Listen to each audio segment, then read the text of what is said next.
Hi everyone, मैं रोहन आप सभी का एक बार फिर से अपने यूट्यूब चैनल पर स्वागत करता हूं। आज मैं आप लोगों से चर्चा करूंगा एनटीए यूजीसी नेट जो एग्ज़ाम होने वाला है 2022 में। मैं आप लोगों से समाज कार्य के बारे में चर्चा करूंगा और ये क्लास आज से आप लोगों की प्रतिदिन 9:30 बजे सुबह की आपकी क्लास चलेगी समाज कार्य पर। और ये एक नया बैच है। अगर आप लोगों में से कोई स्टूडेंट इसको ज्वाइन करना चाहता है तो इसकी 4000 फीस रखी गई है, आप ज्वाइन कर सकते हैं।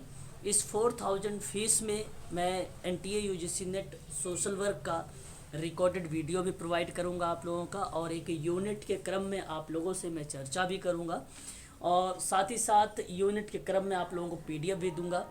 और यूनिट जैसे ही समाप्त होगा तो उसके बाद आप लोगों का मॉक टेस्ट होगा।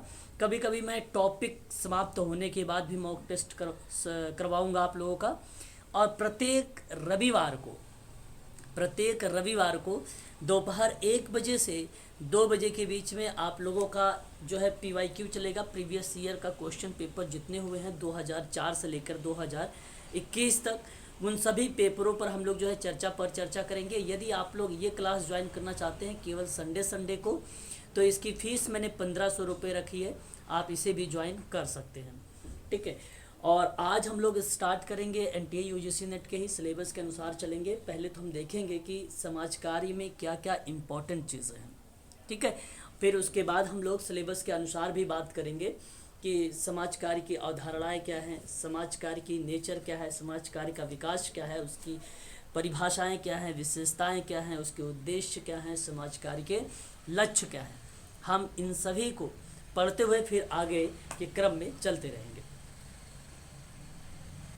चलिए, तो मैं स्टार्ट करता हूँ। ये सोशल वर्क समाज कार्य का ये पहला यूनिट है जिसमें हम देखेंगे समाज कार्य की प्रकृति और विकास पर चर्चा करेंगे। हालांकि आप सभी लोग जानते हैं सोशल वर्क कहते किसको है, आप सभी लोग भलीभांति तरीके से परिचित हैं समाज कार्य जिसको हम कहते हैं। मैं आपको बता दूं, ध्यान दीजिएगा आप सभी लोग समाज कार्य को लेकर। ये थोड़ा सा अवधारणा है, उसकी कॉन्सेप्ट है। समाज कार्य एक नवीन व्यावसायिक सेवा है ना, एक व्यावसायिक विधा है समाज कार्य। पहले व्यवसाय समाज कार्य नहीं था, ये 19वीं शताब्दी से हुआ है, पहली पॉइंट।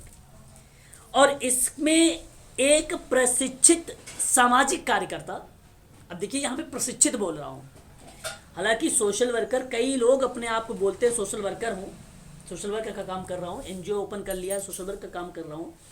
बेसिकली उनके पास MSW की डिग्री नहीं है और उनको जो प्रशिक्षित नहीं किया गया है। तो हम लोग जो हैं इस समय एक प्रशिक्षित सामाजिक कार्यकर्ता हैं, और एक प्रशिक्षित सामाजिक कार्यकर्ता के द्वारा व्यक्ति की मनोसामाजिक समस्याओं का समाधान व्यावसायिक ढंग से किया जाता है। आपको भलीभांति तरीके से पता होगा कि व्यावसायिक ढंग होता क्या है, ध्यान से समझने की कोशिश करिएगा। देखिए, इसका तात्पर्य ये होता है कि जब आप मनोसामाजिक अध्ययन करें, जब आप मनोसामाजिक समस्याओं के समाधान के लिए व्यावसायिक ज्ञान का प्रयोग करें और निपुणताओं का प्रयोग करें, वैज्ञानिक विधियों का प्रयोग करें और कुछ कौशल का प्रयोग करें, मनोवृत्तियों का प्रयोग करें, समाज कार्य सिद्धांत का प्रयोग करें, तो वह बेसिकली समाज कार्य कहलाता है। और इसी में मानवीय व्यवहार के ज्ञान का उपयोग होने लगता है, तो उसी को बोला जाता है जो है समाज कार्य। अब समाज कार्य कई विद्वानों ने अलग अलग तरीके से परिभाषित भी किया कि समाज कार्य ये है, समाज कार्य ये है। लेकिन आपसे अगर कोई पूछे सोशल वर्क क्या है, तो आप बताना कि व्यक्तियों की उन कठिनाइयों को दूर करना है। ठीक है, उन कठिनाइयों को दूर करने में सहायता देना है, जो एक संगठित समूह की सेवाओं में प्रयोग करके उसको एक संगठित समूह के सदस्य के रूप में कार्य का संपादन करे। या साधारण शब्दों में आप लोग कह सकते हो कि समाज कार्य एक अकेला नहीं है, एक समूह में व्यक्तियों का वर्तमान भविष्य एक ऐसी सामाजिक एवं मनोवैज्ञानिक बाधाएं हैं जो समाज में पूर्ण और प्रभावपूर्ण सहभागिता को रोकती है। तो समाज कार्य सामाजिक संबंधों से है, जो वैज्ञानिक ज्ञान और वैज्ञानिक प्रणालियों का प्रयोग करती है, उसी को कहते हैं समाज कार्य। समाज कार्य सामाजिक समस्याओं का समाधान करती है। समस्याएं कई टाइप की हैं और समाज कार्य ही जब आप वैज्ञानिक विधि का, वैज्ञानिक ज्ञान का, मानवीय संबंधी निपुणताओं का प्रयोग करने लगते हैं तो समाज कार्य एक कला और विज्ञान के रूप में जाना जाता है। तो उस समय वाल्टर एंड्रियास फ्रीडलैंडर का नाम आ जाता है कि समाज कार्य एक कला और विज्ञान है। समाज कार्य एक गत्यात्मक स्किल है, एक डायनेमिक प्रक्रिया है, एक डायनेमिक गतिशील मानी जाती है उसकी। ठीक है, तो मैं आप लोगों से कुछ बातें बता देता हूँ, जैसे इंपॉर्टेंट चीज़ें क्या क्या हैं समाज कार्य में। यहाँ से प्रश्न अवश्य पूछे जाते हैं हर बार। थोड़ा सा मैं बता देना चाहता हूँ आप लोगों की, आज समझ लिए पहली क्लास है आप सबकी। एक चीज़ ध्यान रखिएगा, आप लोग नोट्स बना लीजिएगा थोड़ा सा इम्पोर्टेंट करके, कि principle of social group work जो है 1948 में ट्रेकर के द्वारा दिया गया था। ये हर बार एग्जाम में प्रश्न पूछा जाता है। इसको आप मान के चलिए 99% की एग्जाम में आपको रिपीट हो सकता है। मैं आपको बता दूं यहाँ पे प्रश्न कैसे रिपीट होगा। Principle of social group work एक किताब का नाम है ये, और ये किताब HB ट्रेकर के द्वारा दी गई है। इसको भी आप नोट कर लीजिएगा। और HB ट्रेकर ने 10 ऐसे सिद्धांत दिए थे। हालांकि इसके सिद्धांत को ही थोड़ा सा डगलस ने भी मॉडिफिकेशन किया था, लेकिन अगर आप ग्रुप वर्क जब पढ़ाऊंगा आपको तो वहाँ पे बताऊंगा कि डगलस के 14 सिद्धांत भी है। इसमें अलग अलग विद्वानों के सिद्धांत है, परंतु सबसे ज़्यादा अगर इम्पोर्टेंट है तो HB ट्रेकर इम्पोर्टेंट है। तो इसमें प्रश्न आता है कि निम्नलिखित में से कौन सा सिद्धांत नहीं है सामाजिक समूह कार्य का।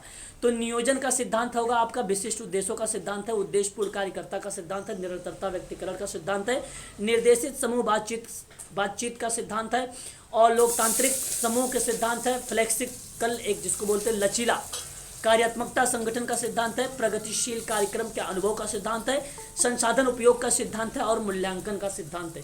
तो ये 10 सिद्धांत है। मैं आपसे कहूँगा कि इसको जरूर याद रखिएगा। 10 के 10 सिद्धांत काफ़ी इंपॉर्टेंट है आप सभी के लिए, है ना। इसको आप जरूर ध्यान रखिएगा। इसकी PDF मैं अभी आप लोगों के ग्रुप में जो है प्रोवाइड करा दूंगा। ठीक है, ये PDF भी आपको मिल जाएगी। तो ये कुछ इंपॉर्टेंट फैक्ट है। फिर अभी मैं सोशल वर्क पे आ जाता हूँ। हर बार एग्जाम में आप लोगों से जो है समूह कार्य के कुछ उपागम पूछे जाते हैं, अप्रोचेस पूछे जाते हैं। ठीक है, हर बार एग्जाम में प्रश्न बनाए जाते हैं। तो बेसिकली सामाजिक लक्ष्य का प्रतिरूप है, उपचारिक प्रतिरूप है, और पारस्परिक प्रतिरूप है। ये बेसिकली पापेल एंड रोथमैन के द्वारा जो है 3 प्रतिरूपों में प्रतिपादित किया गया था। ये समूह कार्य के बेसिकली अप्रोच के नाम से जाना जाता है ना। और आप इसी को कभी कभी यूज़ किया जाता है ग्रुप जो है कम्युनिटी वर्क में, अप्रोचेस का नाम से भी इसको यूज किया जाता है। ठीक है, रोथमैन की कम्युनिटी में आता है, इसलिए कम्युनिटी में भी इसको यूज होता है। लेकिन आप ऐसा ना कहें कि ग्रुप वर्क में नहीं यूज होता, नहीं, बिल्कुल ग्रुप वर्क में भी यूज होता है, दोनों में जगह ये प्रयोग में लाया जाता है। अब अगर हम बात करते हैं यहाँ पे, फिर आपसे हर बार प्रश्न ये भी पूछा जाता है कि समूह विकास की अवस्थाएं क्या क्या हो सकती हैं। तो मैं आपको बता देता हूँ, थोड़ा सा जूम कर देता हूँ स्क्रीन। ये काफ़ी बार एग्जाम में प्रश्न आकर पूछा जाता है, ये भी आप ध्यान रखिएगा, इंपॉर्टेंट स्लाइड है आपके लिए। वेल्स जो है 1950 में दिशा निर्धारण बोलते हैं। दिशा निर्धारण को जो है बोला जाता है ओरिएंटेशन विजिट। आप लोगों ने जो है MSW किया है, और MSW में आपको मिला होगा आगमन बैठक, अनुकूलन दौरा, समवर्ती दौरा, व्यक्तिगत सम्मेलन, समूह सम्मेलन, व्यक्तिगत कार्य, समूह कार्य, समाज कल्याण प्रशासन, सामाजिक क्रिया और समाज कार्य शोध, विद्यार्थी द्वारा स्वमूल्यांकन। ये सारी चीज़ें आपको जो है मिला होगा। तो ये वही प्रक्रिया है जो सबसे पहले स्टार्ट में होता है कि आप क्या करेंगे, NGO का दिशा निर्धारण करेंगे। तो इस या NGO कह लीजिए या ग्रुप को कह लीजिए, तो उसी को ओरिएंटेशन कहा जाता है। फिर आपका आता है मूल्यांकन, जिसको आपको इवेल्युएट करना होगा, फिर आपको निर्णय लेना होगा। हालांकि वेल्स का लेकर अभी तक एग्जाम में नहीं पूछा गया है, लेकिन आप इसको भी 3 चरण है, इसको ध्यान रखिएगा। टकमैन का वेरी वेरी मोस्ट इंपॉर्टेंट है, मैं इसकी चर्चा आप लोगों से बात करूंगा। 1962 में अगर आप गूगल करेंगे तो 1972 समथिंग बताएगा, लेकिन मैं आपसे कहूँगा कि 1963 का आप लोग ध्यान रखें, क्योंकि ये बहुत ज़्यादा पूछा भी गया है, इग्नू की बुक में है, और ये जो है माना है आयोग ने कि 1963 को ही। ठीक है, आप लोग इसको देख भी लेना, लेकिन गूगल इस पर गलत बताया हुआ है। ठीक है ना। तो ये फॉर्मिंग है आपका, स्टॉर्मिंग है, नॉर्मिंग है, परफॉर्मिंग है, एब्जॉर्बिंग है। ये टकमैन के द्वारा दी गई थी, इस चीज़ को आप ध्यान रखेंगे। कैलिंग की बात करें, दिशा निर्धारण है, विरोध है, ये भी प्रश्न आया हुआ है, समझौता है, घनिष्ठता है, समापन है, ये भी UGC में पूछा गया है। ट्रेकर का भी पूछा गया है, प्रारंभ है, समूह भावना का आविर्भाव है, मित्रता का विकास है, सशक्त समूह है, और समूह का पतन या समाप्ति की भी बात करता है। ठीक है, समाप्ति भी यहाँ पे आप कर सकते हैं। ठीक है ना, समाप्ति। आगे अगर हम बात करते हैं यहाँ पे गॉरलैंड जोन्स और कोलंडंगनी का एक नाम आता है, विद्वान का 1976 में है, मान्यता पूर्व है, अधिकार एवं नियंत्रण है, घनिष्ठता है, और बिलगन अलगाव को बोला जाता है, फिर उसके बाद विभाजन है, फिर समाप्ति है। ठीक है। और जो है नॉर्दर्न एवं करलैंड, हालांकि एग्जाम में नहीं पूछा गया है, ये देखिए टकमैन, कैलिंग, ट्रेकर और गार्लैंड जोन्स, ये चारों के नाम आप एग्जाम में लाए गए हैं। ये बेल्स का और ये नॉर्दर्न का नाम नहीं पूछा गया अभी तक, लेकिन आप ध्यान रखिए, ये भी पूछा जा सकता है। समावेश है, दिशा निर्देशन है, अनिश्चितता परिवीक्षण है, पारस्परिक एवं लक्ष्य की सफलता है, फिर उसके बाद विभाजन का समापन। ये ग्रुप वर्क की अवस्था, ये सोशल वर्क में काफ़ी बार एग्जाम में प्रश्न आया हुआ है, यहाँ से भी तय होता है कि एग्जाम में प्रश्न पूछा जाएगा। तो मैं कुछ इंपॉर्टेंट बातें बता देकर आपको स्टार्ट कर रहा हूँ, इसलिए क्योंकि आप ध्यान रखें कि यहाँ से एग्जाम में प्रश्न जो है पूछे जाते हैं। बात करते हैं कुछ अप्रोचेस को लेकर, जैसे अभी लास्ट 2021 में ही पेपर हुआ था, ये भी प्रश्न आया होता है। रेडिकल एक होता है, एक रिक्रिएशनल होता है जिसको मनोरंजन बोला जाता है, और एक आप निवारण जिसको हम प्रिवेंशन के नाम से भी जानते हैं। ठीक है। और एक आप डेवलपमेंटल, ये चार ऐसे अप्रोचेस के रूप में भी हम इसको जानते हैं। जैसे कि अभी हम बात करें यहाँ पे, तो एक सामाजिक समूह के जो मॉडल के रूप में आता है, वो इसी का पार्ट बनता है अप्रोचेस का।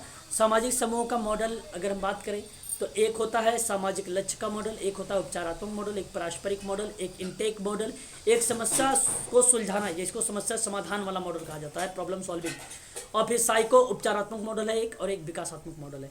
ये समूह कार्य के मॉडल हैं, इस चीज़ को आप ध्यान रखेंगे, ये भी इंपॉर्टेंट है। यहाँ से बेसिकली इसके अंदर प्रश्न नहीं पूछा जाता है, इसके अंदर नहीं, इसमें से पूछता है किसने क्या दिया है, सम्मिलित करने को लेकर आता है प्रश्न। तो सामाजिक लक्ष्य का मॉडल जो है 1966 में आया था, पापेल एंड रोथमैन द्वारा दिया गया था, इसको ध्यान रखिएगा। एक उपचारात्मक मॉडल था, ये विंटर आरडी के द्वारा आया था, 1957 में आया था, इस चीज़ को ध्यान में रखिएगा। और एक पारस्परिक जिसको रेसिप्रोकल कहा जाता है, इसको ध्यान रखिएगा, ये स्वेट्स एक विद्वान है, उनके द्वारा जो है 1961 में लाया। तो ये तीन ऊपर के वेरी मोस्ट इंपॉर्टेंट है, ठीक है, याद रखिएगा। और इनटेक मॉडल बेसिकली भर्ती को रिप्रेजेंट किया गया, यहाँ पर किसी विद्वान का नाम नहीं लिया गया है, पर बशर्ते बताया गया स्टेफन, हालांकि नाम दिया जाता है, लेकिन यहाँ पे बल्कि बताया गया है कि किस तरीके से इनटेक किया जाता है, मतलब किसी व्यक्ति को किस तरीके से जो उसे ग्रुप में इन्वॉल्व किया जाता है। तो सेवार्थी जैसा भी हो, ग्रुप जैसा भी हो, समुदाय जैसा भी हो, उसी के रूप में उसको स्वीकार कर लेना है। ये बेसिकली एक चरण के रूप में इनटेक आता है। एमपीपीएससी में संवेग करके एग्जाम में आया था भर्ती को, ठीक है, इसको इनटेक इंग्लिश में कहते हैं, भर्ती कहा जाता है। हरियंत की जिसके पास पुरानी वाली बुक होगी उसमें लिखा होगा भर्ती, ठीक है। आगे अगर हम बात करते हैं तो एक आता है प्रॉब्लम सॉल्विंग को लेकर, तो ये बेसिकली प्रॉब्लम सॉल्विंग एक सोशल स्किल मॉडल के नाम से जाना जाता है। तो यहाँ पे मैं आपसे बताऊंगा, एच पर्लमेंट का नाम आप याद रखेंगे। एच पर्लमेंट ने 1957 में इस उपागम को दिया था और ये लागू होता है यहाँ पर। फिर उसके बाद साइकोथेरेपिक मॉडल है, ये बेसिकली अल्पोर्ट के द्वारा दिया गया है, इसको आपको ध्यान रखना है, अल्पोर्ट के द्वारा दिया गया है ये। और डेवलपमेंटल मॉडल है ये बेसिकली अगर हम बात करें तो जो है ब्रूस्टेन 1955 में इन्होंने इस मॉडल को दिया था। तो ये सम्मिलित करने को लेकर आता है, इस चीज़ को ध्यान रखेंगे।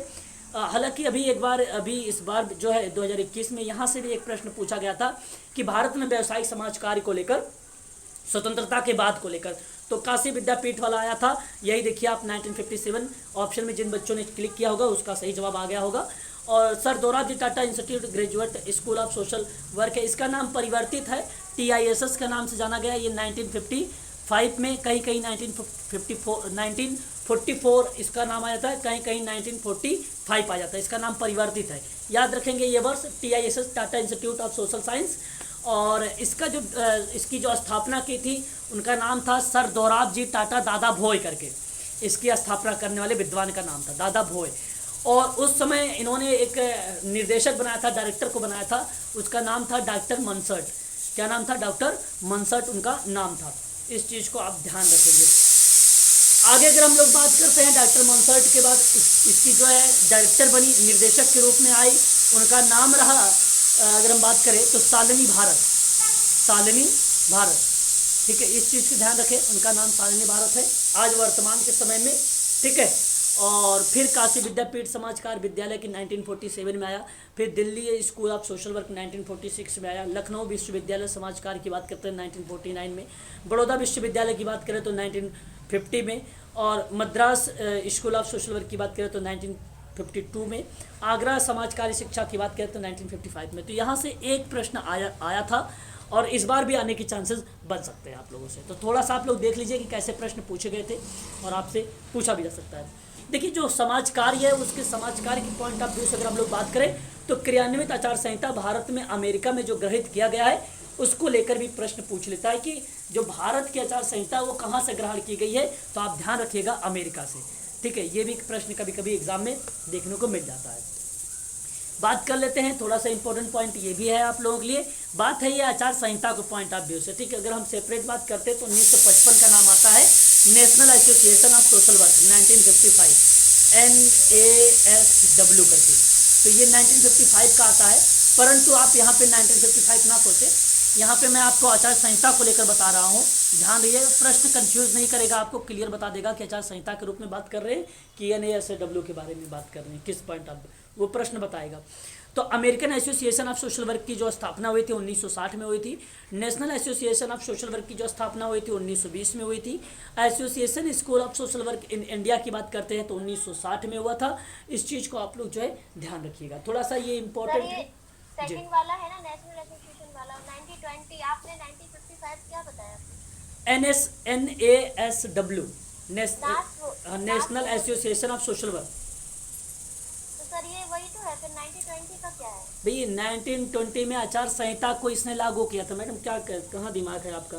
मैं आपसे कह रहा हूँ आचार्य संहिता के बारे में अगर कोई व्यक्ति चर्चा परिचर्चा की भूमिका आती है तो हमें 1920 में हम देखते हैं, 1920 में हम बात करते हैं आचार संहिता में। ठीक है, क्योंकि भारत में आचार संहिता के विकास का जो उत्तरदायित्व है वो अमेरिकन एसोसिएशन का और association school of social work India जो 1960 में सौंपा था। और इसी एसोसिएशन के अकॉर्डिंग ही बताया गया कि समाज कार्य व्यावसायिक शिक्षा का स्तर ऊंचा करने की बात की गई थी। समाज कार्य को वैज्ञानिक आधार प्रदान किया था, संगोष्ठी को पुनः चर्चा के रूप में लाया था, शोध को बढ़ावा दिया था, समाज कार्य साहित्य को प्रकाशित किया था। तो यह आचार संहिता का मतलब था रूल रेगुलेशंस ऐसे जिक्र किया था 1920 में। ठीक है, आप समझ में आया मैडम? बताइए।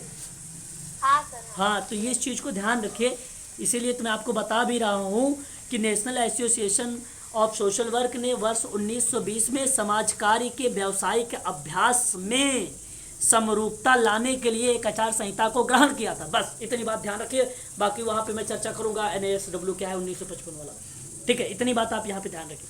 चलिए एंड आगे बढ़ते हैं। सर दोराबजी टाटा इंस्टीट्यूट यहाँ पे आप देख रहे हैं, ये बेसिकली आपका वही है, 1936 में इसकी स्थापना हुई थी। और जहांगीर रतन जी दादा भोय टाटा इनका नाम है। डायरेक्टर इस समय वर्तमान में जो है उनका नाम शालिनी भारत है। प्रथम निर्देशक जो थे डॉक्टर मनसर्ट रहे हैं, यह आपको पता होना चाहिए। ठीक है, the first director of the institute was Clifford Manshardt. हालांकि आपको मैंने बताता हूँ बार बार कि डॉक्टर मनसर्ट, उनका पूरा नाम है क्लिफोर्ड मनसर्ट। बात करते हैं, यहाँ से प्रश्न बनता है निम्नलिखित में से किसे लंदन चैरिटी ऑर्गेनाइजेशन सोसाइटी की संस्थापक में एक माना जाता है? तो ब्रिटेन की चैरिटी ऑर्गेनाइजेशन सोसाइटी है जो ब्रिटेन में हेलन, ध्यान रखिएगा, हेलन बोसावेट और एक्टिविया हिल के नेतृत्व वाली चैरिटी ऑर्गेनाइजेशन सोसाइटी की स्थापना 1869 लंदन में हुई थी। हालांकि और भी विद्वान का नाम आता है इसमें, ठीक है, परंतु दोनों का ये उच्च पे रखा है, शीर्षक रहे हैं, इनका नाम ध्यान रखें। और गरीबी के प्रभाव के निपटने के लिए स्वयं सहायता और सीमित सरकारी हस्तक्षेप की अवधारणा का समर्थन किया था। ये COS है, चैरिटी ऑर्गेनाइजेशन सोसाइटी। बात करते हैं अगर हम लोग 1877 का, जो अमेरिका की है, USA की है। हालांकि आपको मालूम है ब्रिटेन का कॉपी कर लेते हैं USA वाले, अमेरिका वाले। तो यहाँ पे नाम आता है हेम्फ्रे गुटरिन का। इसकी स्थापना में हेम्फ्रे गुटरिन ने अमेरिका में सबसे पहले बेफेलो, एक शहर है न्यूयॉर्क में, जहाँ पे चैरिटी ऑर्गेनाइजेशन सोसाइटी की स्थापना की थी। इसमें इसका उद्देश्य था कि गरीबी के पीछे की समस्या की जांच करना है। बिना दान देने से नागरिकों का एक वर्ग बन जाता है जो हमेशा देने वाले भिक्षा पर निर्भर करने लगते हैं। तो ऐसे में इसकी जो है भूमिका देखने को मिली थी हेम्फ्री गुटरिन की। ये एक नाम है। एक नाम आता है पिंकस और मिनहम का नाम, जो समाज कार्य में लोगों की भागीदारी की आवश्यकता की अवधारणा को बताया था। इस चीज़ को आप ध्यान रखेंगे, ये भी काफ़ी इम्पोर्टेंट है सोशल वर्क की पॉइंट ऑफ व्यू से। बात करते हैं थोड़ी सी समाज कार्य, कला और विज्ञान है। मैंने अभी आपको सीधा बताया था कि वाल्टर एंड्रियास फ्रेडलैंडर एक विद्वान है जिन्होंने समाज कार्य, कला और विज्ञान दोनों के रूप में कहा है। इंग्लैंड जो है एक विद्वान का नाम है। इन्होंने कहा है कि समाज कार्य व्यक्ति द्वारा पर्यावरण के साथ अंतर संबंधित होता है। कोनफ्का भी एक विद्वान है जो समाज कार्य नैतिक मांगों पर आधारित होता है। ध्यान रखिएगा, एक नैतिक तर्कणा होता है, एक नैतिक मांग होता है। जो नैतिक तर्कणा होगा वो लॉरेंस कोहलबर्ग का नाम आएगा, ठीक है, लॉरेंस कोहलबर्ग का नाम आएगा। और जब नैतिक मांग होगी तो लॉरेंस जो है कोनफ्का का नाम आएगा, गेसल कोनफ्का का नाम आएगा। बीजी खेर ने समाज कार्य एक गत्यात्मक कार्य बताया। मैंने भी बताया था डायनेमिक प्रोसेस के बारे में, तो ये बीजी खेर की भूमिका में देखने को मिलती है। सर तरकना क्या होता है? इट्स लाइक तरक करना। तर्कणा का मतलब होता है मैडम तर्क वितर्क करने पे जो नैतिक जो तर्क वितर्क होता है वो स्थिति के बारे में बताया। जैसे अगर मैं आपसे कहूँ 0 से 4 साल का बच्चा कोई तर्क नहीं कर सकता, इसलिए लॉरेंस कोहलबर्ग ने कहा कि नो सोसाइटी नो मोरलिटी, ठीक है। तो यही कारण रहा कि भाई तर्कणा की जो प्रक्रिया होती है वो 5 साल के बाद आती है, इनका कहना ये था। तो इन्होंने कहा समाज में कोई भी व्यक्ति अगर कोई तर्क करता है, तर्क वितर्क की बात करता है, चाहे वो परंपरागत तरीके से करे, ध्यान रखेंगे आप लोग, 3 स्टेप बताया इसने, लॉरेंस कोहलबर्ग ने 3 स्टेप बताए हैं। नंबर 1 है परंपरागत तरीके से तर्क करना, दूसरा आता है पूर्व परंपरागत करके भी, और रूढ़िवादी भी करके आ सकता है ऑप्शन में। रूढ़िवादी और परंपरागत दोनों बात एक ही है, ठीक है ना, याद रखिएगा। और तीसरा इन्होंने बताया था पश्च, ठीक है, पश्च। तो पूर्व वाले को आप ऐसा मत सोच लीजिएगा कि 0 से 4 वाले आ जाएगा। पूर्व वाले की जो आयु होगी वो 4 के बाद है, 4 से लेकर 11 वर्ष है, ठीक है, पूर्व वाले का। और फिर 11 से लेकर 15 तक में है परंपरागत का। और परंपरागत के बाद वाला जो है जिसको हम बोलते हैं पश्च का मतलब अगर हम बात करें तो बाद की बात आती है। तो 15 से 18 तक इसकी एज मानी है, ठीक है। लॉरेंस कोहलबर्ग ने ये 3 चरण माने थे, ठीक है, तर्कणा में। व्यक्तिगत समाज कार्य के चरण के बारे में अगर हम बात करें तो देखिए पहले प्रवेश आता है, वेरी वेरी मोस्ट इंपॉर्टेंट, इसको भी आप ध्यान रखिएगा, काफ़ी ज़्यादा इंपॉर्टेंट है ये। व्यक्तिगत समाज कार्य के चरण में प्रवेश, अध्ययन, सामाजिक निदान, उपचार, मूल्यांकन, समाप्ति की प्रक्रिया देखने को मिलती है। इसी में स्थिति में व्यक्ति पर्सन इन सिचुएशन की जब बात होती है, पर्सन इन सिचुएशन की बात आती है, तो ये कॉन्सेप्ट आता है फ्लोरेंस होलिस का। याद रखिएगा पर्सन इन सिचुएशन की कंडीशन किस विद्वान ने दिया है, तो आप ध्यान रखिएगा फ्लोरेंस होलिस के द्वारा ये बताया गया है, ठीक है। चलिए इतनी चीज़ें हो गई, आप लोगों ने देख लिया। बाकी यहाँ पे आपको व्यक्तिगत समाज कार्य के मामले में संस्थापक कौन है, तो सबसे ज़्यादा भूमिका अगर हम बात करते हैं मैरी रिचमंड का नाम आता है और H.H. पर्लमैन का नाम आता है, ठीक है। यहाँ पर अगर हम बात करें तो बिस्टिक ने व्यक्तिगत समाज कार्य की कुल टोटल अगर हम बात करें तो कुल टोटल इन्होंने 7 सिद्धांत दिए हैं, ठीक है, बिस्टिक के। गोपनीयता का सिद्धांत, स्वीकृति का सिद्धांत, आत्मनिर्णय का सिद्धांत, संचार का सिद्धांत, ठीक है, आत्मनिश्चय का सिद्धांत, ये सारे सिद्धांत जो है व्यक्तिगत समाज कार्य के सिद्धांत रॉबर्ट बिस्टिक के द्वारा दिए गए थे 1957 में, ठीक है। समूह का वर्गीकरण से भी प्रश्न बनता है। एफ्टोनिज को लेकर काफ़ी बार पूछा जाता है। समुदाय और समिति, गेसलसॉफ्ट गेमिनसॉफ्ट के नाम से जाना जाता है ये समुदाय और समिति। और एक सैंडरसन है, ऐच्छिक अनैच्छिक समूह के नाम से जाने जाते हैं। मिलर क्षैतिज और ऊर्ध्वाधर, जिसको आप हॉरिजॉन्टल और वर्टिकल के नाम से जानते हैं। वर्गेस के बारे में प्रादेशिक और गैर प्रादेशिक। कूले प्राथमिक और गौड़ समूह। कूले का एक किताब आई थी जिसमें प्राथमिक समूह के बारे में बताया था, सोशल ऑर्गेनाइजेशन के बारे में। तो सोशल देखिए, एक आता है कम्युनिटी ऑर्गेनाइजेशन और एक होता है सोशल ऑर्गेनाइजेशन। कम्युनिटी ऑर्गेनाइजेशन में रॉस का नाम आता है, ये किताब उनकी है। और जो सोशल ऑर्गेनाइजेशन 1909 में लिखी गई, ये C.H. कूले की है। इसी में प्राथमिक समूह के बारे में बताया गया है।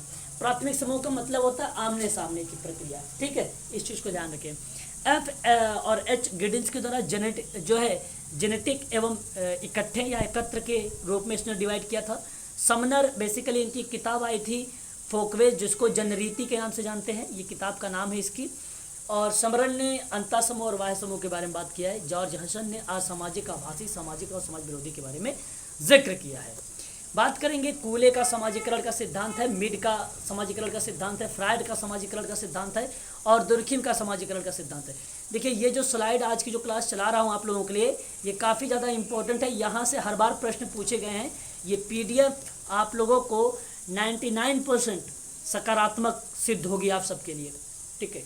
CH कूले के बारे में अगर हम बात करें, CH कूले का एक आत्मदर्पण का सिद्धांत है, 2021 में भी प्रश्न आपने देखा होगा, 2018 में भी इसके प्रश्न देखे होंगे, ठीक है। CH कूले का आत्मदर्पण का सिद्धांत कहा जाता है, इसको याद रखिएगा। लुकिंग ग्लास कहा जाता है इसी के सिद्धांत को। हालांकि जॉर्ज मिड की बात करें, माइंड सेल्फ एंड सोसाइटी, इसका बेसिकली कॉन्सेप्ट है, इस पर भी किताब भी लिखा है इसी ने।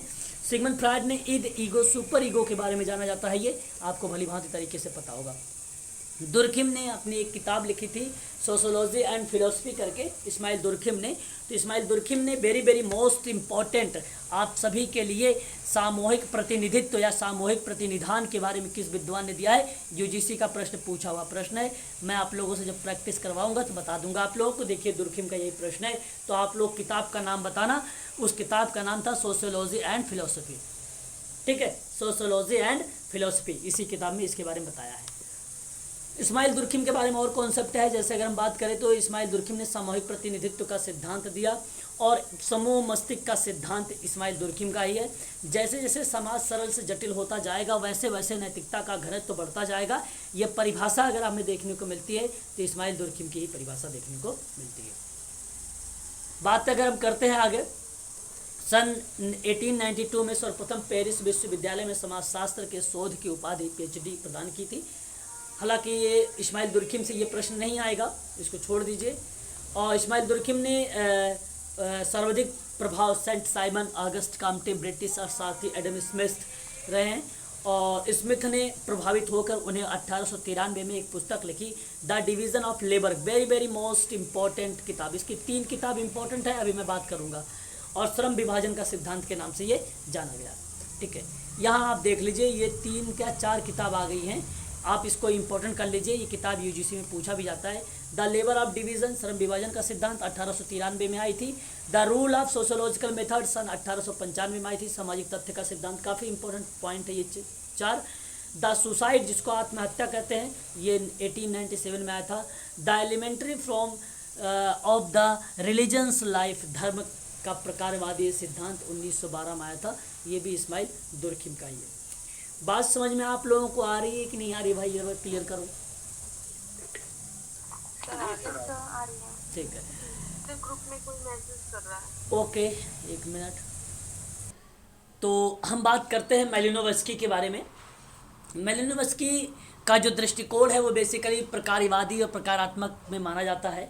हालांकि मैलिनोवस्की से अभी तक कोई एग्जाम में प्रश्न तो नहीं पूछा गया है, परंतु आप लोगों को बता दो मैलिनोवस्की ने जादू एवं टोना, एक इसका कॉन्सेप्ट था जादू और टोना, और इसने मैलिनोवस्की ने संस्कृति एक साधन माना है प्रकारवाद में। इस चीज़ को ध्यान रखिएगा, ये काफ़ी इंपॉर्टेंट आप लोगों के लिए बना दिया जा सकता है कि संस्कृति है क्या चीज़। तो ध्यान रखिएगा, संस्कृति एक साधन है। ये स्टेटमेंट किस विद्वान ने कहा है, तो इसको आप ध्यान रखिएगा कि ये मैलिनोवस्की ने कहा है, ठीक है।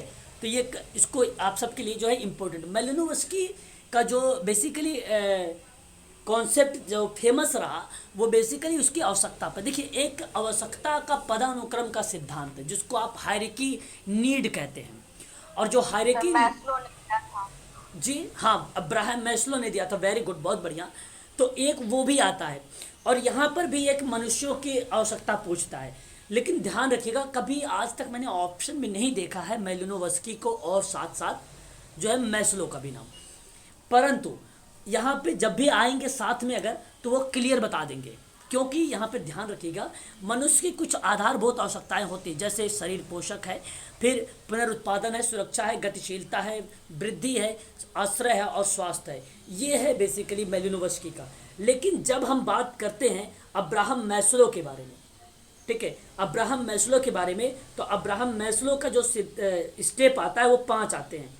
पहला जो अगर हम बात करते हैं तो उसका है मनोदैहिक, नंबर 1 अब्राहम मैस्लो, नोट करते रहिएगा इसका बारे में भी, अब्राहम मैस्लो के बारे में भी। मनोदैहिक शारीरिक आवश्यकता, ठीक है। उसके बाद अगर हम बात करते हैं तो सुरक्षा की आवश्यकता। उसके बाद अगर हम बात करते हैं तो प्रेम और स्नेह की आवश्यकता, ये तीसरा है। और चौथे की बात करते हैं तो आत्म सम्मान की आवश्यकता, और पांचवा आता है आत्म सिद्धि का। तो ये ऊपर से जो तीन है ये उच्च स्तर के होते हैं, जो नीचे के दो हैं ये निम्न स्तर के होते हैं। इस चीज़ को ध्यान रखेंगे। इसी को जो है बोला जाता है साइकोलॉजिकल, मनोशारीरिक को ही। सुरक्षा की बात करते हैं तो सेफ्टी बोला जाता है इसको। और प्रेम और स्नेह की बात करते हैं तो इसको लव, एक स्टेज है जिसमें फ्रेंडशिप, फैमिली, सेक्सुअल और ये सारी चीज़ें इसमें मेंशन की जाती है। जो इसके बाद अगर हम बात करते हैं आत्म सम्मान की, तो इसको स्टीम कहा जाता है। सेल्फ स्टीम होता है, कॉन्फिडेंस होता है, अचीवमेंट होता है, रिस्पेक्ट ऑफ अदर्स होते हैं, रिस्पेक्ट बाय अदर्स होते हैं, ये सारी चीज़ें इसमें देखी जाती है। और लास्ट पॉइंट पाँचवें बात करता हूँ तो सेल्फ एक्चुअलाइजेशन होता है इसमें मोरलिटी देखी जाती है, क्रिएटिव देखी जाती है, इसमें प्रॉब्लम सॉल्विंग देखा जाता है। ठीक है, ये सारी चीज़ें हमें देखने को मिल जाती है। तो ये मैस्लो की 4-5 है और मेलिनोवस्की की 7 है। इस चीज़ को आप ध्यान रखिएगा, ये भी इंपॉर्टेंट हो सकता है। अभी मेलिनोवस्की से नहीं पूछा गया है, लेकिन अब्राहम मैस्लो से पूछा गया है प्रश्न।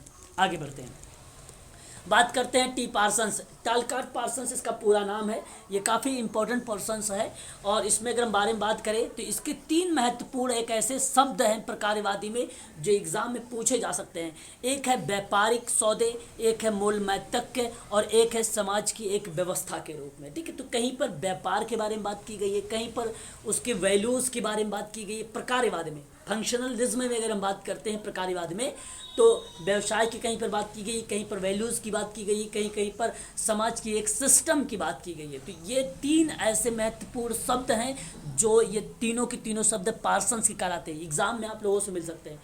अगर आपको बताऊं, अगर हिंदी समझ नहीं आएगा तो आप इंग्लिश में कन्वर्ट कर लेना, और इंग्लिश अगर नहीं आती है तो हिंदी में कर लेना। जरूर आप लोग अगर इसको देखेंगे, इस तरीके से प्रश्नों को करेंगे तो आपको आसानी से प्रश्नों के उत्तर को ढूंढ पाएंगे आप लोग, है ना। पार्सन्स ने एक सामाजिक क्रिया का सिद्धांत बताया था, social action principle of social action बोला जाता है इसको। तो इसने 2 मानव व्यवहार के टाइप बताए थे, एक बायोलॉजिकल ह्यूमन बिहेवियर बताया था, एक सोशल बिहेवियर ह्यूमन बिहेवियर बताया था। तो ध्यान रखिएगा कि जैविकी मानव व्यवहार एक होता है, एक सामाजिक मानव व्यवहार होता है। ये सामाजिक क्रिया के सिद्धांत में पार्सन्स ने बताया है। ठीक है, तो इस चीज़ को भी आप ध्यान रखिए। हालांकि पूछा तो नहीं गया है, लेकिन ध्यान रखेंगे।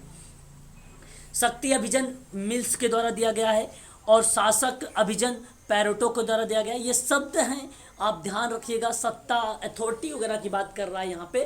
अप्रोच, अथॉरिटी अप्रोच की मिल्स की बात आती है। शासक जहाँ बात करते हैं हम लोग, एक राजा के रूप में एक शासक है, उसके अप्रोचेस की बात करेंगे, अभिजन की बात करेंगे तो पैरोटो का आएगा। शासक वर्ग और शोषित वर्ग के बारे में बात अगर जब हम करेंगे तो कार्ल मार्क्स का नाम आएगा। मैंने आप लोगों को ये बताया भी था, ठीक है, करवा भी चुका हूँ। और ये एक निषेधात्मक समूह की बात अगर आती है, निषेधात्मक समूह की बात आती है तो यहाँ पे रिजमैन का नाम आता है। इस चीज़ को आप ध्यान रखिए। तो 4 विद्वान हैं, अपने आप में एक अपने फैक्ट लेकर अलग से आए हैं ना, इसको भी ध्यान रखिएगा। निर्जातिता, जिसको इंग्लिश में बोला जाता है फोकवेज कहा जाता है, आप लोगों को मैं पढ़ा भी चुका हूँ। फोकवेज निर्जातिता समनर की किताब है एक, और इस पे कॉन्सेप्ट इसने दिया है। सत्तावादी, बेसिकली अगर हम बात करते हैं व्यक्तित्व को तो एडोर्नी एक विद्वान है, इसने दिया है। सामाजिक व्यवहारवाद का अगर कॉन्सेप्ट की बात करें तो जॉर्ज मेड ने दिया है। प्राथमिक विचलन की बात, देखिए प्राथमिक समूह अलग है, जो प्राथमिक समूह है वो HCH कूले का नाम आता है, लेकिन जब विचलन का नाम आता है तो लेमर्ट का नाम आता है। अब ये प्रयोग होता है स्टैटिक्स में, यूनिट नंबर 5 में पढ़ेंगे आप। ठीक है, यूनिट नंबर 5 में आप पढ़ेंगे प्राथमिक विचलन क्या होता है। तो ये लेमर्ट के द्वारा दिया गया है। जातीय क्या होता है? जी, जातीयता का क्या मतलब होता है? निर्जातिता एक प्रकार से जनरीति की बात की गई है। जनरीतियाँ, ठीक है, जनरीतियाँ कितने लोग जानते हैं भाई, बताएं जरा। समनर निर्जाति, प्रथाएं जो होती हैं पहले, वो सर जो रूढ़िवादी प्रथाएं होती हैं वही होती हैं। और ये नरजाति का मतलब वो भी होता है जो जनजातियां होती हैं, वो उनके पास बहुत सारी मतलब उससे जुड़ी हुई बहुत सारी रूढ़ी प्रथाएं ये सब होता है, तो उससे भी रिलेट कर सकते हैं। सर जनरीति का अर्थ होता है समाज द्वारा बनाए गए जो प्रथाएं, जो मूल्य, जो दूसरे व्यक्ति साधारण रूप से उन पर विश्वास करके उनको अपना करते हैं, वो जनरीतियाँ। बिल्कुल करेक्ट जवाब। बट जनरीतियाँ आप सभी लोगों ने सही बताया। देखिए, जब प्रोफेसर ग्राहम समनर ने, ध्यान से सुनिएगा, प्रोफेसर ग्राहम समनर ने सन 1906 में 1906 में अपनी एक किताब लिखा, उस किताब का नाम था फोकवेज। और वो फोकवेज जो था वो जनरीतियाँ थी, और जनरीतियाँ जन या जनता तथा रीतियाँ, जनता की रीतियाँ, तो जन रीतियाँ। मैं आपसे बताऊं कि जो कोई शब्द समझना है उसको संधि विच्छेद करें। तो कहने का मतलब है कार्य करने के तरीके या रीतियाँ जो समाज में लोगों द्वारा अपनाई जाती हैं वो जनरीतियाँ कहलाती हैं, है ना। तो ऐसे में जनरीतियाँ समूह की आदतें को भी हम कह सकते हैं, जो समूह की आदतें वो भी जनरीतियाँ का एक पार्ट बन सकती हैं, है ना। तो जनरीतियाँ का पालन मनुष्य अचेतन रूप से करता है और इनका विकास स्वतः मानव अनुभव के आधार पे होता है, उसको जनरीतियाँ कहते हैं, है ना। तो फोकवेज वही एक पार्ट है जिसका अर्थ होता है जनता अथवा रीतियाँ, कार्य करने के तरीके या रीतियाँ जो समाज के लोगों द्वारा अपनाई जाती है वो जनरीतियाँ कहलाती है। इस चीज़ को आप ध्यान रखेंगे, ठीक है। ये होता है जनरीतियाँ। जनरीतियाँ समाज में मान्यता प्राप्त अथवा स्वीकार व्यवहार की प्रणाली है। बस इतनी बात ध्यान रखिए, आपको क्लियर हो जाएगा, ठीक है। तो ये थी जनरीतियाँ। और अब हम बात करेंगे, ये आपका कुछ क्वेश्चंस है, आप लोग इसको करिएगा, ठीक है। सामूहिक, देखो अभी ऐसे प्रश्न बनते हैं, सामूहिक प्रतिनिधित्व की बात करते हैं, दुर्खिम कहा जाता है ना। और आत्मदर्पण का सिद्धांत की बात करते हैं, C.H. कूले का नाम आ जाएगा। चेतना का सिद्धांत की बात करते हैं तो सेरोकिन का नाम आ जाएगा। आदर्श प्रारूप की बात अगर हम लोग करते हैं तो मैक्स वेबर का नाम आ जाएगा। सामाजिक परिवर्तन की बात करते हैं, अगर हम लोग सामाजिक परिवर्तन की बात करते हैं तो आगबर्न का नाम आ जाता है ना। तो ये तरह कॉन्सेप्ट होगा, इस टाइप से प्रश्न आप लोगों को बनेगा, ठीक है। इस चीज़ को आप ध्यान रखिएगा, ये प्रश्न आप लोग करिएगा, कोशिश करिएगा, बाकी मैं करवा दूंगा आप लोगों से, ठीक है। चलिए आगे बढ़ते हैं और नेक्स्ट पॉइंट लेते हैं। तो समाज कार्य पे हम बात कर रहे हैं। समाज कार्य पहले जो है एक ये सामाजिक विज्ञान से है, ठीक है। तो समाज कार्य एक सामाजिक विज्ञान ही है, वहीं से लिया गया है समाज कार्य को। और इसका काम होता है कि उन उन उन कल्याणकारी या उन एक्टिविटी को करना या उन एक्टिविटी का अध्ययन करना जिसका बेसिकली मोटो बने मानवतावादी का दर्शन पर, वैज्ञानिक ज्ञान पर, प्रविधि निपुणताओं पर आधारित व्यक्ति हो या समूह हो या समुदाय हो, उनको जो है सुखी और संपूर्ण जीवन वो जो है व्यतीत कर सके समाज में, ठीक है। अपने आप को समाज की मुख्य धारा से जोड़ सके, ये बेसिकली समाज कार्य का एक पार्ट बना जाता है। तो समाज कार्य को कई नाम से जाना जाता है। समाज कार्य को अगर हम बात करें तो सामाजिक, तो पता ही है आप लोगों को, सामाजिक भी इसी को कहा जाता है। यूथचारी भी इसी को कहा जाता है, और समाज परक भी इसी को कहा जाता है। और अगर हम बात करें समाज सेवी भी इसी को कहा जाता है, समाज सेवी भी इसी को कहा जाता है। संघनवर्धी भी इसी को कहा जाता है, संघनवर्धी भी इसी को कहा जाता है। ये सारे समाज कार्य का एक नाम है। समाज कार्य या समाज सेवा एक शैक्षिक और व्यावसायिक विधा है जो व्यावसायिक संगठन एवं अन्य विधियों द्वारा लोगों और समूहों के जीवन स्तर को उन्नत बनाने का प्रयत्न करता है, वही समाज कार्य कहलाता है। तो यहाँ पे अगर हम देखें तो जो सामुदायिक संगठन और अन्य विधियों द्वारा लोगों और समूहों के जीवन स्तर को उन्नत बनाने का प्रयत्न करता है, सामाजिक कार्य का अर्थ है सकारात्मक। तो सोशल वर्क का एक अर्थ भी बन सकता है सकारात्मक, और सक्रिय हस्तक्षेप के माध्यम से लोगों और उसके सामाजिक माहौल के बीच अंतःक्रिया प्रोत्साहित करके लोगों की क्षमता को बेहतर बनाना या करना, ताकि वे अपनी ज़िंदगी की ज़रूरतों को पूरी कर सके और तकलीफ़ों को कम कर सके। यही कार्य जो है सोशल वर्कर को करना होता है। तो वो बेसिकली जो समाज में चाहे केस वर्क हो, चाहे ग्रुप वर्क हो या कम्युनिटी वर्क हो, उनकी आवश्यकता के आधार पर उसे समाज की मुख्य धारा से जोड़ने का प्रयास किया जाता है, इसी को बोला जाता है समाज कार्य। इस चीज़ को आप लोग ध्यान रखिएगा। तो समाज कार्य एक वैज्ञानिक और क्रमबद्ध और प्रणालियों पर आधारित एक व्यवसाय है, और आप भलीभांति तरीके से जानते भी होंगे। ये समाज कार्य जब व्यवसाय के रूप में आया तो इसको दो भागों में डिवाइड कर दिया गया, और ये दो भागों में डिवाइड करने वाला विद्वान था, उसका नाम था फ्रीडलैंडर। समाज कार्य को तो समाज कार्य दो भागों में डिवाइड हुआ, एक का नाम रखा प्राइमरी और दूसरे का नाम रखा इसने सोशल वर्क में सेकेंडरी। इसी सेकेंडरी को हिंदी में सहायक भी बोला जाता है, द्वितीय भी कहा जाता है, और इसी को गौड़ भी कहा जाता है। इस चीज़ को ध्यान रखिएगा। प्राइमरी को मुख्य कहा जाता है और प्राथमिक भी बोला जाता है, याद रखेंगे। अब इसके अंतर्गत एक केस वर्क होता है, ग्रुप वर्क होता है, कम्युनिटी वर्क होता है।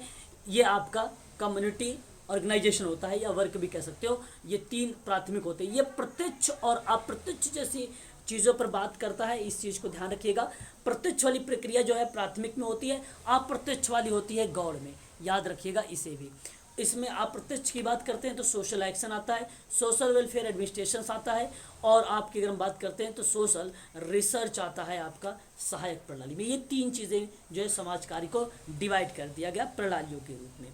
तो वहीं अगर हम बात करते हैं तो समाज कार्य एक व्यक्ति का आधार पर भी हो गया आपका प्राथमिक प्रणाली के अंतर्गत। समूह और समुदाय में व्यक्तियों की सहायता करने की एक प्रक्रिया हो गई, जिससे व्यक्ति अपनी सहायता स्वयं कर सके। यहाँ पर बेसिकली उसको आत्मनिर्भर बनाने के लिए कार्य जो है किया जाता है।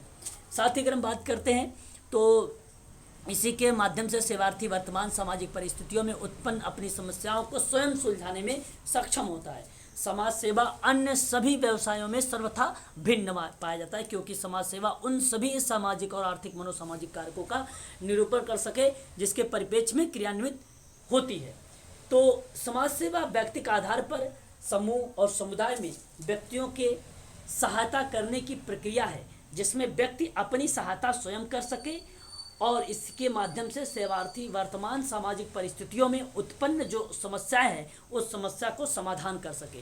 सोशल वर्क का मतलब ये है कि जब भी सोशल वर्कर जाता है काम करने तो उसके साथ साथ काम नहीं करेगा, उसे सिर्फ मार्गदर्शन देगा, उसको सिर्फ बताएगा कि काम करने का तरीका ये होगा। तो वो काम बताने का तरीका मतलब वो सिर्फ टेक्निक लगा कर बताएगा, काम जो है सेवार्थी करेगा। ठीक है, आपको पासबुक जो है उसका जैसे पेंशन कहें, पासबुक कहें, अकाउंट खाता खुलवाने के कहें, साफ़ सफाई की बात करें, तो वो खुद सोशल वर्कर नहीं करता है। सोशल वर्क टेक्निक के माध्यम से उसको मार्गदर्शित करता है। वहाँ के जो लोग होंगे, जो ग्रुप होगा, जो कम्युनिटी होगा, जो व्यक्ति होगा, वही काम करेगा वो। ठीक है, तो ये सोशल वर्कर की एक भूमिका होती है। जन साधारण शब्दों में समाज कार्य को दान करना, दया, धर्म, समस्याग्रस्त व्यक्ति की सहायता करना, भाषा का प्रयोग समाज कार्य की अपनी विशिष्ट प्रणाली और विधि और प्रविधियों में की जाती थी। हालांकि अब समाज कार्य में दया शब्द को हटा दिया गया है, दान शब्द को हटा दिया गया, लेकिन अभी भी जो क्लार्क एक ऐसे विद्वान हैं लेन क्लार्क, जिन्होंने principle and practice of social work किताब लिखा, तो उसमें इन्होंने आधुनिक युग में इन्होंने उस चीज़ को मेंशन कर दिया था, क्योंकि समाज कार्य अब व्यवसाय हो गया, इसलिए अब उसको शब्द को उपयोग कम करें। ठीक है, यहाँ पर आगे बात करते हैं। फिर अगर हम बात करें तो यहाँ पर लिखा है, क्योंकि समाज सेवा उन सभी आर्थिक और मनोसामाजिक कारकों का निरूपण करके उसके परिप्रेक्ष्य में क्रियान्वित होती है जो व्यक्ति एवं उसके पर्यावरण, परिवार, समुदाय और समाज को प्रभावित करती है। सामाजिक कार्यकर्ता यानी आप पर्यावरण की सामाजिक, आर्थिक, सांस्कृतिक शक्तियों के बाद व्यक्तिगत, जैविक और भावनात्मक और मनोवैज्ञानिक तत्वों की गतिशील अंतःक्रिया में दृष्टिगत कर ही सेवार्थी का सेवा प्रदान करेगा। कहने का मतलब आप क्या करेंगे, परिवार हो या समूह हो या समुदाय हो, उसमें आप पहले एक सकारात्मक वातावरण तैयार करेंगे, एक पॉजिटिव एटमॉस्फेयर तैयार करेंगे। उस एटमॉस्फेयर में आप लोग उसे शिक्षण प्रशिक्षण जो है प्रदान करेंगे। ठीक है, और उसमें आप चाहे सामाजिक पक्ष देख रहे हैं, मनोसामाजिक पक्ष देख रहे हैं, आर्थिक पक्ष देख रहे हैं, नैतिक पक्ष देख रहे हैं, भाषाई पक्ष देख रहे हैं, जो भी पक्ष आप देख रहे हैं, यानी कहने का तात्पर्य मनोसामाजिक का अध्ययन जो भी कर रहे हैं आप, वो सारी क्रियाविधि आप यहाँ पर करेंगे सोशल वर्क में। और ये एक भूमिका है सोशल वर्कर की करने की, क्योंकि समाज कार्य एक सामाजिक क्रिया है जो सामुदायिक आवश्यकताओं की पूर्ति के लिए राजकीय अथवा स्वैच्छिक दोनों ही प्रकार की कल्याणकारी संस्थाओं के द्वारा आयोजित की जा सकती है। तो समाज कार्य और मानवाधिकार समान दार्शनिक बुनियादी पर आधारित है। दोनों के मूल्य एक समान है, जैसे गरिमा और लोग, समूह, समुदायों के प्रति आदर भाव रखना। ये जो प्रक्रिया है ये बेसिकली मानवाधिकार के में भी आती है और समाज कार्य में भी आता है। तो दोनों चीज़ें आपको ध्यान रखना होगा सोशल वर्क में। आगे अगर हम बात करते हैं, आगे बढ़ते हैं नेक्स्ट पॉइंट पर। यहाँ पर प्रश्न अगर हम बात करें आप लोगों से, कॉन्सेप्ट से प्रश्न कैसे पूछे जाते हैं, है ना। एक बार मैं प्रश्नों से आप लोगों को रूबरू करवा देता हूँ, थोड़ा बहुत बता देता हूँ, आप उस चीज़ को भी समझ लीजिए। अगर प्रश्न एग्जाम में बनेंगे कॉन्सेप्ट से तो कैसे प्रश्न बनाए जाएंगे। देखिए, प्रश्न ऐसे कहेगा, आप लोगों से पूछेगा कि समाज कार्य में उन कल्याणकारी क्रियाओं का अध्ययन होता है जिसका उद्देश्य है। अब देखो, समाज कार्य की बात है तो क्या एकांतवादी दर्शन होगा, बताइए, क्या मानवतावादी दर्शन होगा, क्या उदारवादी दर्शन होगा, क्या समाजवादी दर्शन होगा, बताइए क्या इसका होगा करेक्ट जवाब। एक प्रश्न मानवतावादी। इस चीज को, हाँ, इस चीज को आप लोग ध्यान रखिएगा। समाज कार्य का संबंध बताइए किस विज्ञान से संबंधित है? अर्थशास्त्र से है, राजनीति से है, सामाजिक विज्ञान से है, कि मानव विज्ञान से है, कि बताइए, कि उपयुक्त में से सामाजिक विज्ञान से है। समाज कार्य के अगर आपकी बात करूं, समाज कार्य मूलभूत रूप से किस पर विश्वास करता है? समाज कार्य किस पे विश्वास करता है बताइए? सोशल वर्क बेसिकली किस पे विश्वास करता है? आर्थिक न्याय पर विश्वास करेगा, कि राजनीतिक न्याय पर विश्वास करेगा, कि सामाजिक न्याय पर, कि मौलिक न्याय पर? बताइए। मौलिक पर। सामाजिक न्याय पर। सामाजिक। ओके, देखिए समाज, अगर हम बात करें समाज कार्य जो है बुनियादी रूप से, अगर हम बात करें बुनियादी रूप से मेन तरीके से समाज कार्य विश्वास करता है सामाजिक न्याय पे, मौलिक न्याय पर नहीं बात करता, फंडामेंटल जस्टिस पर बात नहीं करता है, बल्कि बात करता है सोशल जस्टिस पर। इसको आप ध्यान रखेंगे, ठीक है, इस चीज़ को। अब हम बात करते हैं समाज कार्य की परिभाषा के बारे में, ठीक है। इस पर मैं प्रश्न करवाऊंगा, आप लोग टेंशन ना लें, सारा जो मैं पढ़ा रहा हूँ वो सारे प्रश्न आप लोगों से करवाऊंगा कि प्रश्न कैसे कैसे आएंगे। समाज कार्य परिभाषा के बारे में अगर हम लोग जिक्र करते हैं तो विभिन्न प्रकार के विद्वानों ने अलग अलग तरीके से परिभाषित जो है किया है समाज कार्य को। जैसे अगर हम बात करें, एक विद्वान है फ्रीडलैंडर।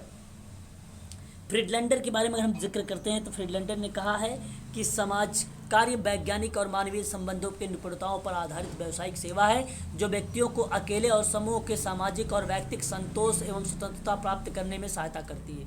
देखिए मैं आपको बता दूं, फ्रीडलैंडर, आप यहाँ पे ट्रिक, यहाँ पे आपको बता दूं ट्रिक से थोड़ा सा परिभाषा यहाँ पर याद कर लीजिए, क्योंकि एग्जाम में हो सकता है अगर आपको बना दिया जाए तो आसानी से आप ढूंढ पाएँ। फ्रीडलैंडर में एक शब्द निकालिए, फ्री, ठीक है।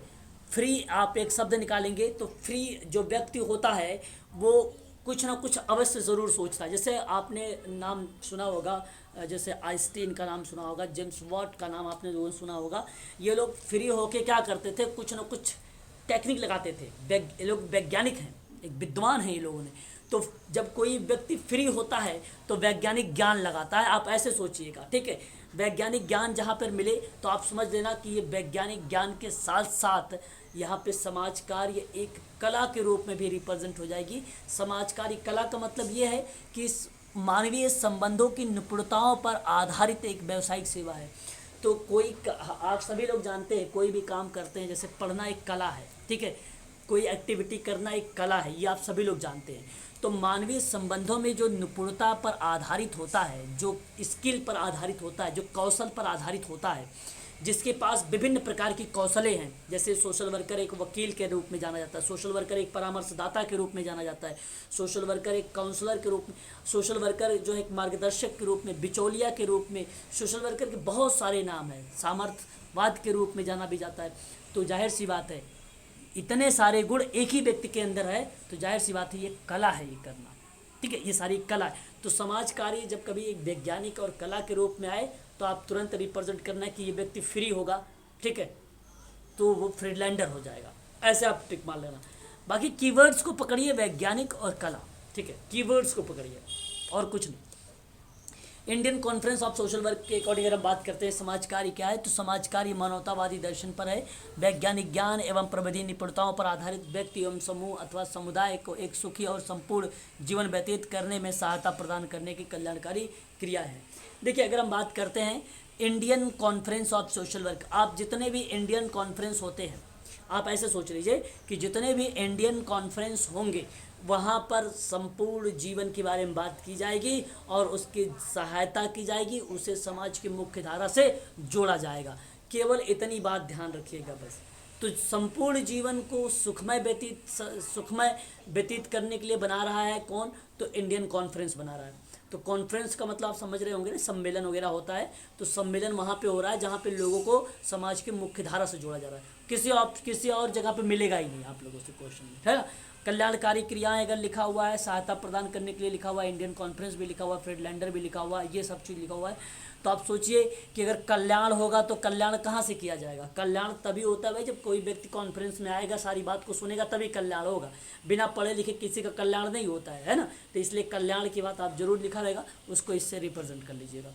बात करते हैं एलिस चेनी के बारे में। एलिस चेनी जो है समाज कार्य के अंतर्गत ऐसी आवश्यकताएं जो सामाजिक संबंधों से संबंधित है, ठीक है, और जो वैज्ञानिक ज्ञान और ढंगों का उपयोग करती है, इसके संदर्भ में लाभ का प्रदान करने में सभी ऐच्छिक प्रयास को शामिल करती है। एलिस चेनी की जो परिभाषा थी ये 1936 में आई थी, कुछ विद्वानों का कहना है। जिस समय Tata institute of social science आया था, TISS, उसी दौरान में एलिस चेनी ने परिभाषित किया था परिभाषा। तो एलिस चेनी की परिभाषा में कहा गया है कि ऐसी आवश्यकता जो सामाजिक संबंधों से संबंधित हो और वैज्ञानिक ढंग और उसका उपयोग करके उसके संदर्भ में लाभों को प्रदान करे। लाभ की बात करते हैं, ठीक है, लाभ की बात करते हैं। एलिस चेनी को रिप्रेजेंट कैसे करेंगे, ठीक है।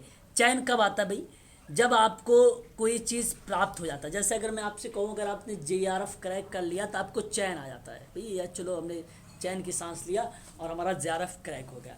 अब यहाँ पे मैंने जो चैन की सांस लेने की बात किया है वो एलिस चेनी को रिप्रेजेंट करवाया है। और ये चैन लिया कब है, ये लाभ प्रदान करने की सभी ऐच्छिक प्रयास शामिल है इस वजह से। तो लाभ प्रदान तब होगा तभी तो चैन होता है भाई, जैसे ही लाभ मिल जाएगा आपको तो चैन मिल जाता है। तो लाभ मिलेगा कैसे, तो जाहिर सी बात है लाभ का प्रदान जब कभी आपको दिखे ऐच्छिक रूप में, ऐच्छिक मतलब पॉजिटिव के रूप में, तो एलिस चेनी का नाम आना। या तो आप ऐसे याद कर लीजिए कि ऐच्छिक प्रयास अगर कोई व्यक्ति सबसे पहले किया है मनसर्ट और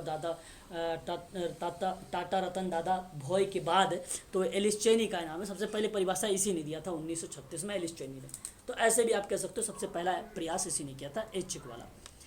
ऑर्थर फिंक महोदय की बात करें अगर हम लोग, तो समाज कार्य अकेले और समूहों के व्यक्तियों के वर्तमान और भावी सामाजिक मनोवैज्ञानिक बाधाओं में समाज में पूर्ण और प्रभावपूर्ण सहभागिता को रोकती है अथवा रोक सकती है। इसके विरुद्ध सहायता प्रदान करने हेतु प्ररचित सेवाओं का प्रावधान है। हालांकि इतना इंपॉर्टेंट नहीं, इसको छोड़ दीजिए, ठीक है, परिभाषाओं को। और ठीक है, तो ये परिभाषा हो गई, आप लोगों को मैंने करवा दिया, इस चीज़ को आप ध्यान रखिएगा। अब हम समाज कार्य की कुछ विशेषताओं की बात कर लेते हैं, बस विशेषताएं करके समाप्त कर देंगे क्लास, आगे फिर हम लोग कंटिन्यू कल कर लेंगे, है ना। तो जैसे अगर हम बात करें तो समाज कार्य एक व्यावसायिक सेवा है, इसकी एक विशेषता है प्रविधि और वैज्ञानिक ज्ञान पर आधारित है, प्रविधि निपुणता पर आधारित है, मूल्यों का प्रयोग करता है, समस्या समाधान का प्रयोग करता है, मनोसामाजिक अध्ययन करता है, निदानात्मक की प्रक्रिया करता है, मूल्यांकन उसके बाद प्रदान करता है। कहने का मतलब से अगर हम बात करते हैं समाज कार्य में तो मनोसामाजिक अध्ययन होगा। अध्ययन के बाद आपका आता है, अध्ययन के बाद आपका क्या आता है, पहले अंतरण की प्रक्रिया संचालित होती है, फिर मनोसामाजिक अध्ययन होता है, फिर पूर्वानुमान लगाया जाता है, पूर्वानुमान के बाद आपका निदान की प्रक्रिया आती है, निदान के बाद आपका प्रक्रिया जो आती है वो उपचार की प्रक्रिया आती है, उपचार के बाद आपका मूल्यांकन आता है, मूल्यांकन के बाद आपका क्या आता है, प्रतिपुष्टि आती है, प्रतिपुष्टि के बाद आपकी समाप्ति आती है। तो ये बेसिकली एक चरण है, मैं आप लोगों को पढ़ाऊंगा। तो इस तरीके से समाज कार्य विधि के रूप में किया जाता है। समाज कार्य की समस्या का समाधान इसी तरीके से किया जाता है। समाज कार्य समस्याग्रस्त व्यक्तियों की सहायता प्रदान करने के कार्य में ये समस्याएं मनोसामाजिक होती हैं। समाज कार्य सहायता किसी अकेले व्यक्ति और समूह और समुदाय को भी प्रदान की जा सकती है। समाज कार्य की सहायता अंतिम उद्देश्य समस्याग्रस्त व्यक्तियों में आत्म सहायता करने की क्षमता को उत्पन्न करना होता है, ठीक है, इस चीज़ को ध्यान रखिएगा। समाज कार्य जो है सहायता प्रदान करते समय सेवार्थी को व्यवस्थित संबंधी संरचना और सामाजिक व्यवस्था दोनों में परिवर्तन लाते हुए कार्य करता है, ठीक है। तो ये चीज़ें आ जाएंगी आप लोगों का, आज यहीं तक रखिए, कल हम लोग बात करेंगे समाज कार्य उद्देश्य के बारे में, ठीक है ना।